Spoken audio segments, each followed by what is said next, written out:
इस साल ना जाने कितनी फिल्में रिलीज हुई हैं, लेकिन पूरी दुनिया को जिस फिल्म का सबसे ज्यादा इंतजार था वो अब रिलीज हो चुकी है। मतलब अगर आपने 2009 में अवतार फिल्म के बारे में सुना होगा और आपको जरा सा भी इस बात का पछतावा है कि उस समय हमें इस मूवी को थिएटर में देखने का मौका नहीं मिला, तो आज के दिन यानी पूरे 13 सालों के बाद आप अपने दिल से ये बोझ हटा सकते हैं, क्योंकि आखिरकार अवतार फिल्म का दूसरा पार्ट अवतार the way of water theatres में रिलीज हो चुकी है। आज मैं आपको इसी फिल्म को एक्सप्लेन करने वाला हूँ। लेकिन अगर आपको ऐसा एक्सपीरियंस चाहिए जो शायद आपको पिछले 10 सालों में भी ना मिला हो, तो प्लीज इस मूवी को थिएटर्स में जाकर जरूर देखना। ये कहानी है हमारी यानी इंसानों की, जिन्होंने 2154 में पेंडोरा प्लेनेट की खोज की थी। लेकिन ज्यादा खुश होने की जरूरत नहीं, क्योंकि इस प्लेनेट के साथ भी उन्होंने वही किया जैसा उन्होंने हमारे अर्थ के साथ किया था। जैक सली जो एक पैरालाइज सोल्जर था, उसे मौका मिला उन एलियंस के जैसा बनने का, मतलब सच में उनके जैसा बनने का।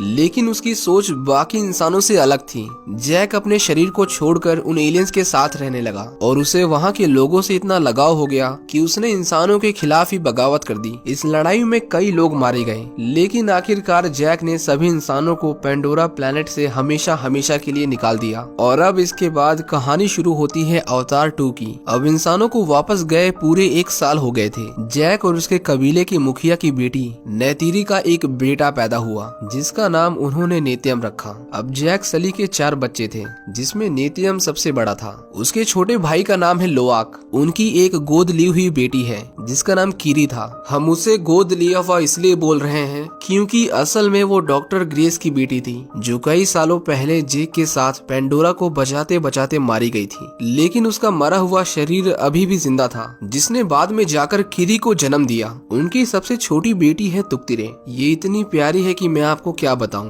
पूरी मूवी में इससे अच्छा कोई नहीं। उनके साथ एक इंसानी बच्चा भी था। आपको जानकर हैरानी होगी कि ये किसका बेटा है। ये उस कर्नल का बेटा है जिसने पेंडोरा के साथ इंसानों की लड़ाई शुरू की थी और यहाँ के लोगों को दरिंदगी से मारा। उस लड़के का नाम माइल्स था, लेकिन प्यार से उसे सब स्पाइडर बुलाते थे। नेतीरी को उससे उतना लगाव नहीं था जितना कि बाकी बच्चों से था, क्योंकि उसके लिए तो वो भी एक इंसान ही था जिसने उनके लोगों को मारा। इसके बाद 10 साल से भी ज्यादा का समय बीत गया था। जैक के बच्चे अब काफी बड़े हो चुके थे, लेकिन एक दिन आसमान की ओर निहारते हुए जैक वो देखता है जिसका डर उसे हमेशा सताता था, जो था इंसानों की पेंडोरा पर वापसी। इंसान एक बार फिर से पेंडोरा पर आए थे, लेकिन इस बार पहले से कई ज्यादा ताकतवर, और उनके पास जो मशीनें थी उनके सामने पेंडोरा का कोई भी हथियार किसी सुई के बराबर था। पेंडोरा में लैंड करते ही उनके रॉकेट से इतनी हीट निकलती है कि उसके आसपास के जंगल और वहाँ के जानवर धूल बन जाते हैं। लेकिन ये शायद उनके लिए काफी नहीं था, और वो अपने साथ उसे लाते हैं जो पेंडोरा और जैक सली का सबसे बड़ा दुश्मन था, और वो था कर्नल क्वार्टरिज। आप सोच रहे होंगे कि नेतीरी ने तो उसे 10 साल पहले ही मार दिया था, फिर ये दोबारा जिंदा कैसे हो गया, वो भी एक नावी के शरीर में। दरअसल इंसानों के पास उसकी यादों का पूरा डेटाबेस था जो क्वार्टरिज ने मरने से पहले स्टोर करके रखा था, जिसे वो बाद में नावी के ब्रेन में ट्रांसफर कर देते हैं, और इस तरह जन्म होता है एक नए क्वार्टरिज का। पहले तो वो किसी को पहचान नहीं पाता। उसे ये भी नहीं पता था कि उसे मारा किसने, क्योंकि सारा डेटा उसके मरने के पहले का था। लेकिन उसे ये पता था कि उसका सिर्फ एक ही दुश्मन है, जो था जैक सली। इंसानों ने पेंडोरा में रेलवे लाइन भी बिछा रखी थी, लेकिन अक्सर नावी लोग उसे बर्बाद कर देते थे। जैक अपने बेटों पर बहुत कठोर था। नेतीरी उसे कहती है कि ये हमारा परिवार है, ना कि कोई फौजी पलटन। दूसरी ओर हम देखते हैं कि पेंडोरा के रेगिस्तानों में इंसानों का नया ठिकाना था, और उन्होंने पिछले 1 साल में इतना ज्यादा विकास किया था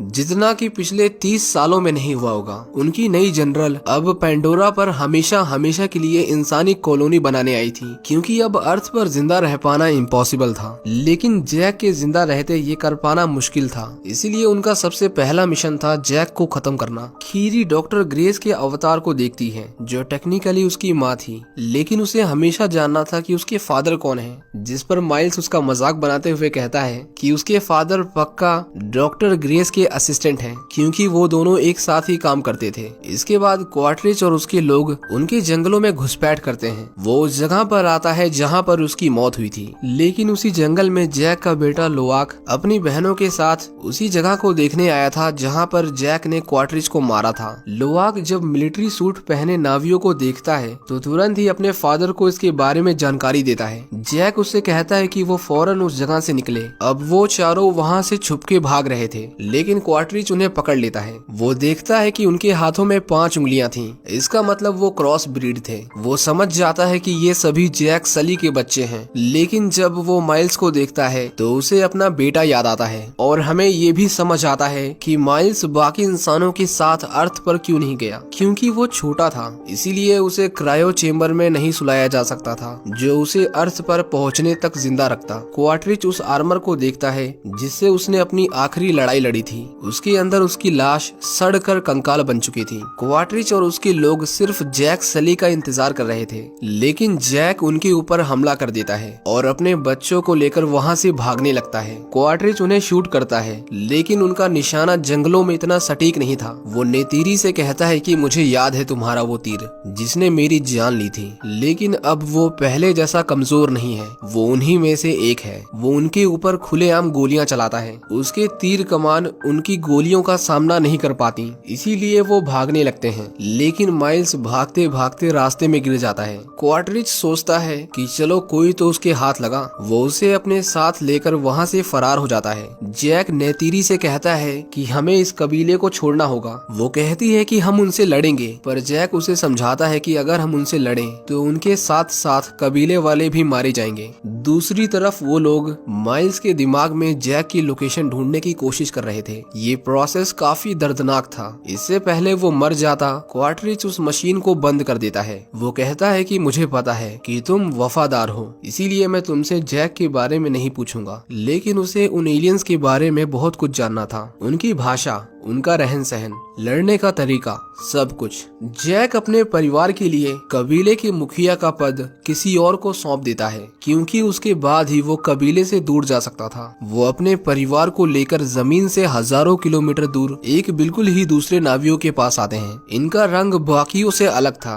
जैक उनके मुखिया से कहता है कि हमें यहाँ रहने के लिए छत चाहिए ताकि उसके बच्चे सुरक्षित रहें। मुखिया जैक के बारे में जानता था कि वो एक योद्धा है। उसे तो क्या, प्लेनेट के सभी लोगों को जैक के बारे में पता था, लेकिन वो नहीं चाहता था कि उसकी वजह से उसके कबीले को कोई नुकसान पहुंचे। इसीलिए वो उन्हें वापस जाने को कहता है। उसकी वाइफ रोनल कहती है कि इनका शरीर हमारी तरह नहीं है, न मजबूत पूंछ, न ही चौड़े हाथ, यहाँ तक कि ये पूरी तरह से हमारे लोग भी नहीं है। लेकिन जैक बहुत सम्मान पूर्वक अपनी मजबूरी को उनके सामने रखता है, जिसके बाद वो उसे कबीले में रहने की इजाजत दे देते हैं। मुखिया के बेटे उन्हें पानी में ठीक तरह से तैरना और सांस लेना सिखाते हैं, क्योंकि पानी में ज्यादा देर तक सांस रोक पाना उनके लिए बहुत मुश्किल था। यहाँ पर वो ऐसे एनिमल्स देखते हैं जो उन्हें उनके जंगलों या उनके समुद्र में देखने को नहीं मिलते थे। मेटकाइना के लोग उन्हें अपने यहाँ के जानवरों की सवारी करना सिखाते हैं। जैक यहाँ सबसे बड़े वाले एनिमल से शुरुआत करता है, जो सिर्फ योद्धाओं के लिए होता था। उन्हें लगा कि जैक उसे कंट्रोल नहीं कर पाएगा, उसे छोटे वाले से शुरुआत करनी चाहिए, लेकिन जैक उन सभी को गलत साबित कर देता है। दूसरी तरफ हम माइल्स को देखते हैं। क्वार्टरिच उसके साथ उन ड्रैगन्स के पास आता है जिन्हें नावी अपनी सवारी बनाते थे।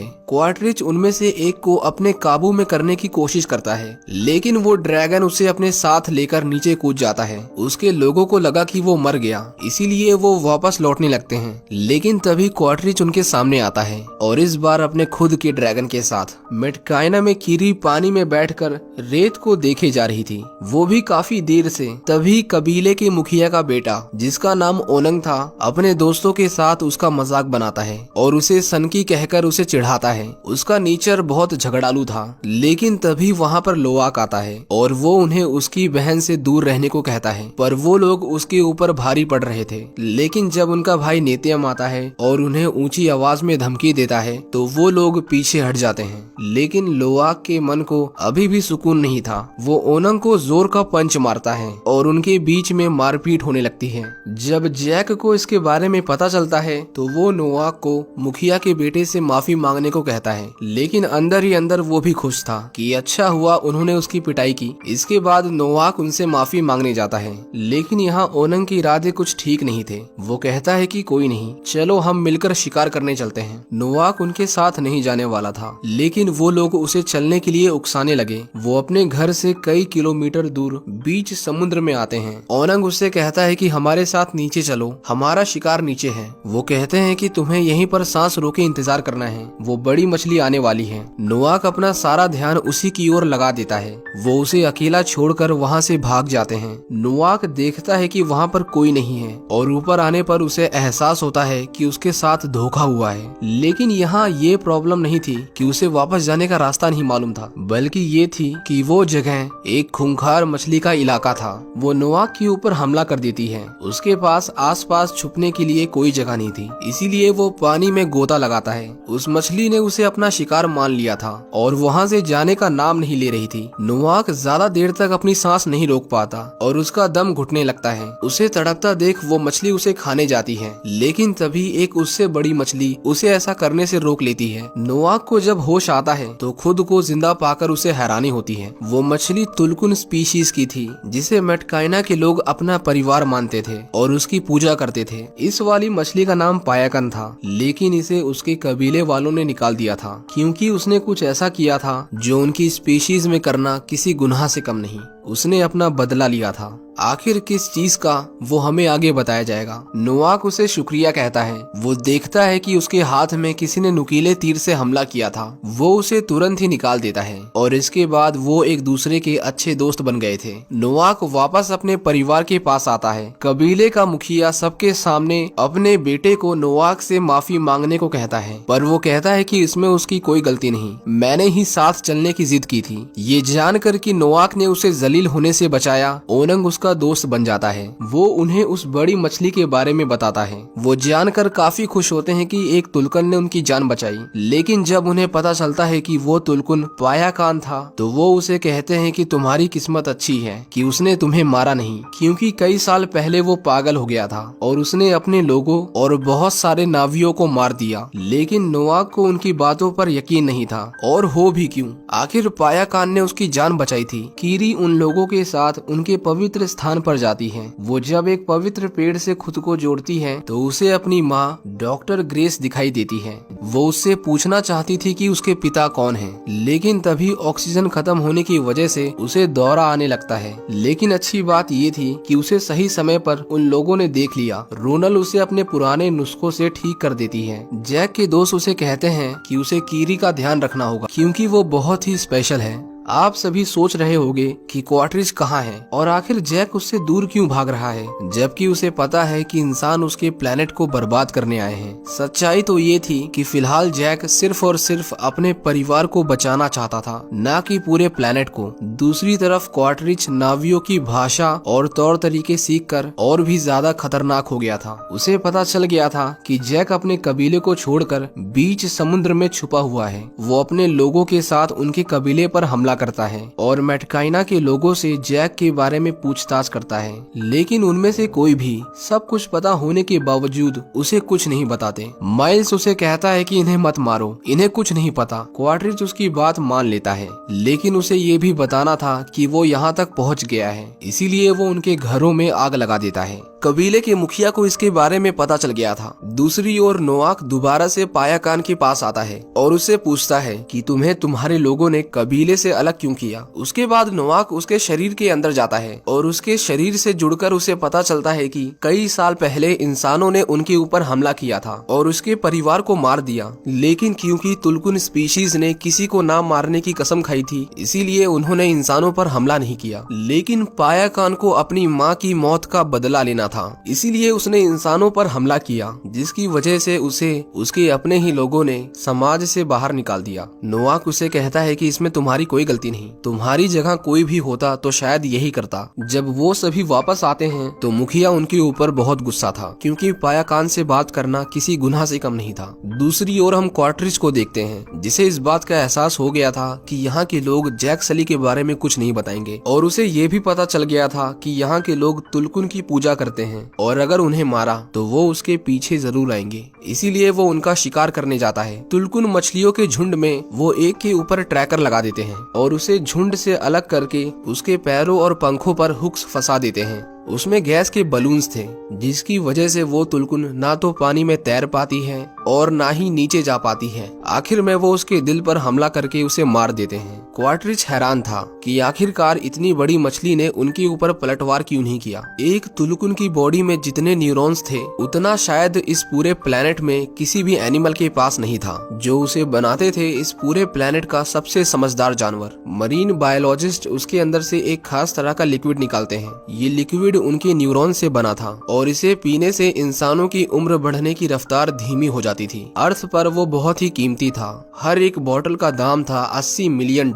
उसे मारने के बाद वो उसकी बॉडी को नीचे फेंकने वाले थे, लेकिन क्वार्टरिच उन्हें कहता है कि इसे ऊपर ही सड़ने दो, मैं चाहता हूँ कि उन्हें इसके बारे में पता चले। सच में ये आदमी जैक से बदला लेने के लिए किसी भी हद तक जा सकता है। जब कबीले वालों को उसकी डेड बॉडी मिलती है तो वो उसे देखकर रोने लगते हैं, क्योंकि इससे पहले उन्हें नहीं पता था कि इंसान इतने बेरहम होते हैं। लेकिन इसके बाद वही होता है जो क्वार्टरिच चाहता था। उनका कबीला उसके खून का प्यासा हो जाता है। लेकिन जैक उन्हें समझाता है कि हम सब मिलकर भी उन्हें नहीं रोक पाएंगे, वो हमसे ज्यादा ताकतवर हैं। वो कहता है कि हमें तुलकुन को बताना होगा कि उनका शिकार हो रहा है और अगर उनमें से किसी के भी ऊपर ये ट्रैकिंग डिवाइस मिले तो समझ जाना कि उनकी जान खतरे में है। नेतीरी जैक से कहती है कि हमें लड़ाई करनी होगी, हम इस तरह भाग नहीं सकते। लेकिन जैक उसे समझाता है कि वो लोग यही चाहते हैं, वो तुलकुन को नहीं हमें मारना चाहते हैं, वो बस हम तक पहुंचने का एक जरिया था। अब यहाँ पायाकन की जान भी खतरे में थी, लेकिन उसे इसके बारे में कौन आगाह करता,